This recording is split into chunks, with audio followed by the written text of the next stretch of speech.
So, nais kong ipakita ang isang video na nagawa na ganito rin ang pahayag. Simulan po natin ang video na maaaring mapanood ng ating mga kaibigan. Enero 28, 2024, sa first Maisog Rally sa Davao, nagliyab ang balita at social media. Matapang, walang preno. Mr. President, baka susunod ka sa dinaanan ng tatay mo. Diyan ako takot. Ayaw ko mangyari sa iyo yan.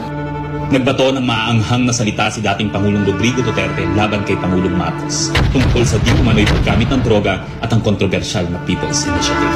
Sino man magsabi na walang paki ang Senado sa usaping ito, isa lang ang masasabi ko, walang gamot sa nakapalan ng mukha mo. Sa Senado, sa kapareho at sumunod pang mga buwan, si Senator Amy ang nanguna. Pakialam sa PR, wala tayong pakialam sa PR, wala tayong pakialam sa PR. Siya ang unang nagtawag ng pansin. Siya ang unang nagtanong. Para kanino ba talaga ang PI na yan? Marso 2024, sa kabila ng bangayan sa harap ng sambayanan, narinig natin si Pangulong Marcos. Matatag, matapang. The International Criminal Court has no jurisdiction over the Philippines as we remain to have a working judicial system and law enforcement mechanisms. Walang jurisdiksyon ang ICC sa Pilipinas. Sa sabon, nagpagpag siya ng balahibo. Ang hindi natin alam, paghupa ng alikabok ay nagsimula ng ilatag ang plano para muling sumagi sa ICC. Kaya pagtungtong ng Mayo, tahimik ngunit mabilis ang galaw. Isinumite ng DOJ ang legal brief para sa posibleng pag-aresto kay FPRRD. Isang pagpapaksil na walang nakapansin. Hunyo, pumutok ang balita. Nagbitaw si VP Sara bilang DepEd Secretary. Tendered my resignation as the Secretary of Education effective July 19, 2024. Isang babae ng tapang ngunit walang nagawa dahil sa likod ng tama. Agosto, isinagawa ang unang Quadcom hearing laban kay FPRRD habang inuusig ng COA ang confidential funds ni VP. Ang hindi natin alam, sa gitna ng lahat ng ito, itinalaga na ni PBBM si Marcos Lacanilao bilang Special Envoy ng Transnational Crimes na siyang magsusuko kay FPRRD. At maluwag na rin pinapasok ng bansa ang mga tiga-ICC noong Oktubre. Walang bahid ng pagtutol, walang palak na ipagtanggol ang kapwa Pilipino. Nobyembre, nag-iba na ang ihip ng hangin. Matatag, matapang, walang bahid ng pag-aalinlangan. Narinig muli natin si Pangulong Marcos, ngunit iba na ang sinabi. If yun ang gugustuhin ni PRRD, hindi naman kami haharang doon sa mga ICC. Para tabunan ang galawan, pinaingay ang impeachment complaints laban kay VP Sara. The Office of the Secretary General will transmit the 2 impeachment complaints filed against Vice President Sara Duterte. Kahit pa nagkaroon ng INC rally noong Disyembre, naidiin pa rin ang impeachment sa Kongreso. Planado na rin ang pagpirma ng questionableng 2025 budget kahit bat-bat ng anomalya.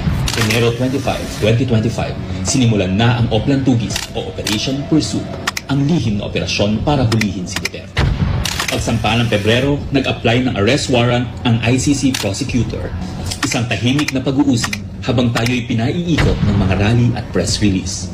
Marso, muling nilinlang ang bayan.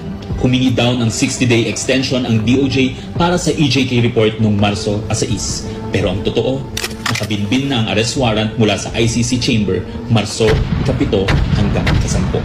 Ang hindi natin alam, Marso 11, 2025, sa kanyang pagbalik sa Pilipinas, hindi pa man bumababa ng eroplano sa FPRRD, isinagawa na ang pag-aresto.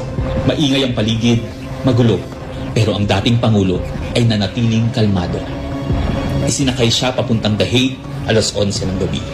Kasama sa eroplano si Marcos Lacanilao, ang nagkanulo, ang nagsuko. Pero kanino ang sisi? Sa mga utusan o sa nag-utos? Managot ang dapat managot, nakalatag na. It's a request to the Philippine government from Interpol enforce the arrest warrant, and we have commitments to them. Ayaw nila ipagpatuloy ang pag-iimbestiga. Maliwanag na ang buong administrasyon na ito mula sa pinakataas hanggang sa galamay. Nagplano. Ikaw ho ba nagplano ng lahat ng ito? Hindi naman. It was a group effort. Secretary Chudoro, Secretary Andrew Mazutu, and the President and I. Nagsakatuparan.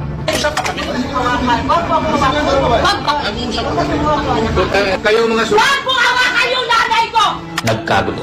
Tayong magawa. Wala tayong magawa dahil this ho ang gobyerno. Nagtakpanan. Mamili ka. Kapag warrantless arrest, edi may period. Kapag may warrant, walang period. I'm being cautioned by the DOJ, ma'am, that it may be sub judice already to discuss that because of the habeas corpus pending in the Supreme Court. Ngunit lumabas ang buong katotohanan. Ganito pala ang bagong Pilipinas. Hindi man lang natin alam.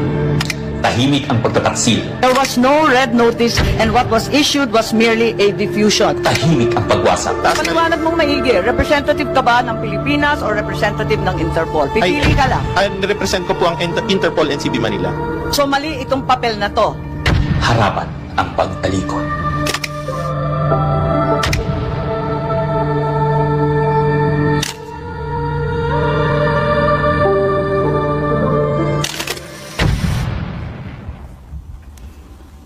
Okay, so that's where we are so far. Mahirap hindian ang sinasaro ang mga hindi masyadong. At yun na nga mga kababayan, ano na ang masasabi mo?